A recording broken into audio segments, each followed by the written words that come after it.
నమస్తే, welcome to VR news.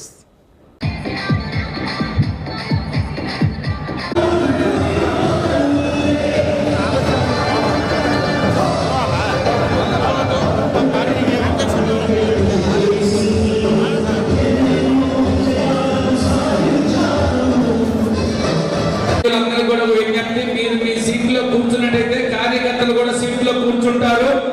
ముందు మీరు విధిగా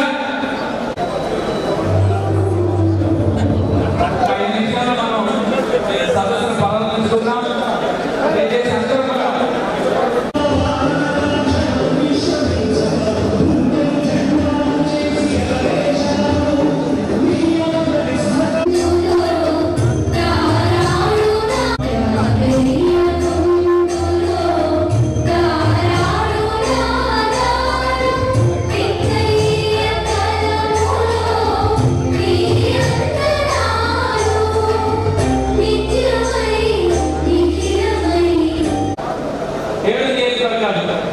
ప్రకాశం జిల్లాలో ఉన్నటువంటి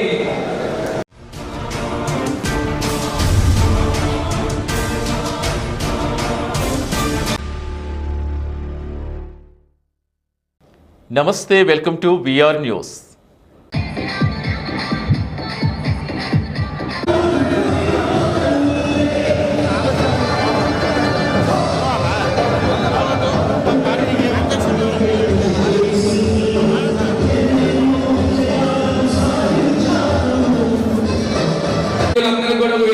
మీరు మీ సీట్లో కూర్చున్నట్టయితే కార్యకర్తలు కూడా సీట్లో కూర్చుంటారు.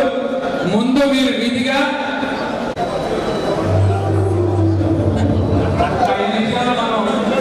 సదస్సును ప్రారంభించుకుందాం.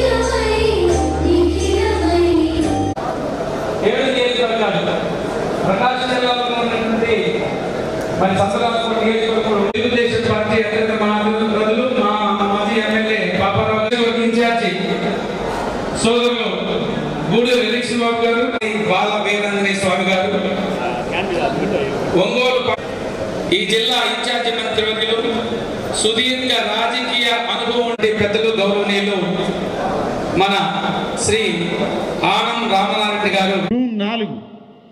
జూన్ 4వ తేదీ ఆయన పటాలమంతా రాష్ట్రమంతా తిరిగి ఇది ప్రజా విద్రోహ దినంగా ప్రకటిస్తాడట. ఆయన ప్రకటించమని రాజ్యాంగానికి వ్యతిరేకంగా నువ్వు ప్రకటన చేస్తే ఇవాళ ఎక్కడో ఇంట్లో కూర్చొని నీ యొక్క బ్లూ మీడియాతో ప్రకటనలు ఇస్తూ ఉండవు. మళ్ళీ నిన్ను వెతకాల్సిన రోజు వస్తుంది. రాజ్యాంగానికి వ్యతిరేకంగా ఎవరు మాట్లాడకూడదు. సభ్యత సంస్కారం లేనటువంటి నీలాంటి వాళ్ళు రాజకీయాల్లోకి వచ్చి ఈ రాజకీయ వ్యవస్థనే పాడు చేశారు. ఇవాళ వ్యవస్థలను బాగు చేసుకునే పరిస్థితుల్లోకి మేము వచ్చాం. ఇప్పుడు మేము ఆలోచన చేసేదంతా పాడైన వ్యవస్థలను గాడిలో పెట్టడం ఎలా అని. స్కాములు చేసే వాళ్ళందరూ చంద్రబాబు దగ్గర ఉన్నారట. నేను అడుగుతున్నా, నీ పక్క నుండి స్కాములు చేసేవాళ్ళు ఎక్కడున్నారు? ఇప్పుడు కొందరు జైళ్ళల్లో ఉన్నారు, కొందరు పోలీస్ స్టేషన్లలో విచారణలో ఉన్నారు, కొందరైతే విదేశాలకు పారిపోయారు, మరికొందరైతే అడవుల్లో జీవిస్తున్నారు, తలదాచుకుంటున్నారు అడవుల్లోకి పోయి నక్సలైట్ల కన్నా హీనంగా. నువ్వు మాట్లాడతావా? నువ్వో చెప్పాల్సింది ప్రజా విద్రోహ దినమని. అంటే ఈ రాష్ట్ర ప్రజలకి ఎవరికీ తెలివి లేదు, ఈయనకు ఒక్కడికే తెలివి ఉంది. దోపిడీ, స్కాములు, వీటికి పర్యాయ పదం ఎవరు అని అంటే నీ పేరే వస్తుంది. ఇంత దౌర్భాగ్యమైనటువంటి పరిస్థితుల్లో నువ్వు జీవిస్తూ నువ్వు మరొకరిని వేలెత్తి చూపే పరిస్థితి ఎక్కడుంది? ఇవాళ చంద్రబాబు నాయుడు గారు మీ అందరికీ ఒకటి మనవి చేస్తున్నా. చంద్రబాబు నాయుడు గారు రాష్ట్ర ముఖ్యమంత్రి. రాష్ట్ర ముఖ్యమంత్రిగా హోదాకు తగ్గట్టు ఆయన నడవాలి. ఆ హోదా అతనికి లేదు. ఈ రాష్ట్ర మరిన్ని వీడియోస్ కోసం ఛానల్ ని సబ్స్క్రైబ్ చేయండి. లేటెస్ట్ అప్డేట్స్ కోసం వాట్సాప్ ఛానల్ ని ఫాలో అవ్వండి. అండ్ లింక్ డిస్క్రిప్షన్ లో ఉంది. మహోన్నతమైన ఆశయం కోసం, తెలుగు జాతి కోసం, సమాజమే దేవాలయంగా, ప్రజలే దేవుడిగా భావించి మన అన్న నందమూరి తారక రామారావు గారు మన కోసమని ఈ తెలుగుదేశం పార్టీని స్థాపించడం జరిగింది. గత 40 సంవత్సరాలుగా ఎక్కడ చూసినా తెలుగువాడు మద్రాసి కాదు, మనకంటూ ఒక ఐడెంటిటీని ఆయన క్రియేట్ చేయగలిగారు మన కోసం.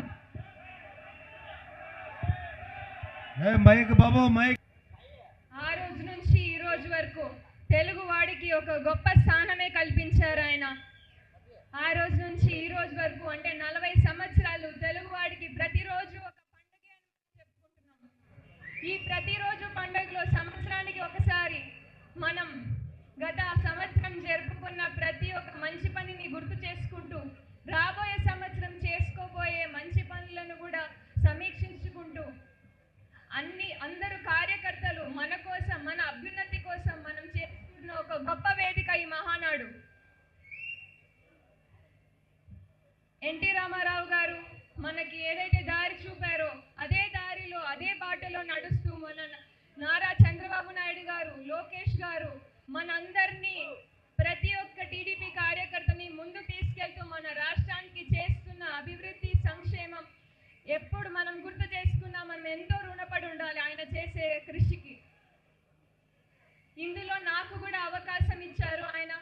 చిన్న వయసు అయినా కూడా పర్వాలేదు, నువ్వు చేయగలుగుతావమ్మా అని చెప్పి నాకు ధైర్యం ఇచ్చి, ముందుకు తోసి నాకు ఈ అవకాశం ఇచ్చి, పుట్టపర్తి కాన్స్టిట్యుయెన్సీని రిప్రజెంట్ చేసే అవకాశం ఇచ్చినందుకు మా మామయ్య పల్ల రఘునాథ్ రెడ్డి గారి అడుగుజాడలో నడుస్తూ పుట్టపర్తిని నంబర్ 1 నియోజకవర్గంగా మార్చగలిగే అవకాశం ఇచ్చినందుకు నేను ముందుగా ప్రతి ఒక్క తెలుగుదేశం కార్యకర్తకి నేను ధన్యవాదాలు తెలియజేసుకుంటున్నాను. అలాగే నాకు ఈ అవకాశం ఇచ్చిన చంద్రబాబు నాయుడు గారికి కూడా కోటి ధన్యవాదాలు తెలియజేసుకుంటున్నాను. నాదో చిన్న కుటుంబం. నేను, మా అమ్మ, మా నాన్న మాత్రమే ఉండేవాళ్ళం. మెట్టినింటికి వచ్చాక మా అత్తయ్య, మామయ్య, మా ఆయన, పిల్లలు, ఇదే నా ప్రపంచం ఉండేది. కానీ 2024 నుంచి పుట్టపర్తి అంతా మా కుటుంబమే అయి నన్ను ఎంతో గొప్పగా ఆదరిస్తున్నారు.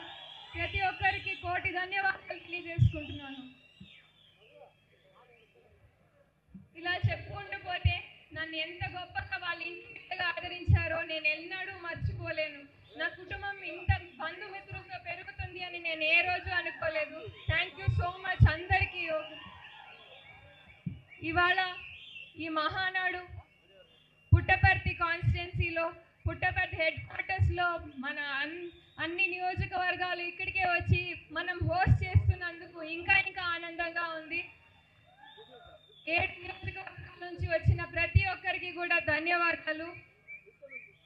గత 5 సంవత్సరాల వైసీపీ పాలన మనమందరం చూసాం.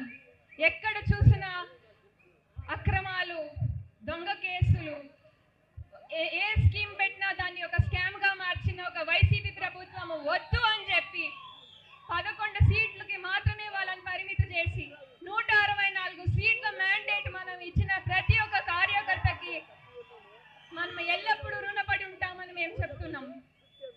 మీరు అంతా పెట్టుకున్న నమ్మకం మేము ఏనాడు వమ్ము చేయకోకుండా మీ అడుగులో అడుగై ప్రతి ఒక్క కార్యక్రమానికి ముందుండి మేమందరం చంద్రబాబు నాయుడు గారి సారథ్యంలో మేమంతా కూడా నడిచి ముందుకి బంగారు రాష్ట్రం వైపు నడుద్దామని కోరుకుంటున్నాను. అదేవిధంగా గత 5 సంవత్సరాలు మనం చూసుకుంటే వాళ్ళు రాగానే ప్రజావేదికను కూల్చేశారు. అంటే వాళ్ళది ఒక డిస్ట్రక్టివ్ ప్రభుత్వం అని చూపించారు. రాగానే కన్స్ట్రక్టివ్ ప్రభుత్వం కాదు అని. ఆ తర్వాత మన అమరావతి రాజధాని 3 ముక్కలు చేసి మనకి పేరు కూడా పిల్లలకు కూడా మనం ఒక రాజధాని ఇది అని చెప్పుకోలేని దుస్థితికి తీసుకొచ్చారు మన రాష్ట్రాన్ని. ఇంకా ఖజానాను చూస్తే పూర్తిగా ఖాళీ చేశారు. కానీ మనం ఒకటి గుర్తు తెచ్చుకోవాలి, ఇంత కష్టమైన పరిస్థితుల్లో భవిష్యత్తులో కూడా మన నారా చంద్రబాబు నాయుడు గారు 12,500 కోట్ల రూపాయలతో పోలవరం ప్రాజెక్ట్ ని మళ్ళీ స్టార్ట్ చేయడం కానివ్వండి, 15,000 కోట్లతో సెంటర్ నుంచి తీసుకొచ్చి అమరావతిని మళ్ళీ స్టార్ట్ చేయడం కానీ ఇవి ఆషామాషి విషయం కాదు. మనం ఏనాడో చేసుకున్న పుణ్యం వల్ల ఇవన్నీ మళ్ళీ మనకి వెంటిలేటర్ మీద ఉన్న రాష్ట్రాన్ని మళ్ళీ మనము ఒక గాడి మీదకి తెచ్చుకోవడానికి మన చేతుల ద్వారా ఒక బంగారు రాష్ట్రం నిర్మాణం చేసుకోవడానికి మనం వేసుకున్న ఒక గొప్ప మ్యాండేట్ గా భావిస్తున్నాను.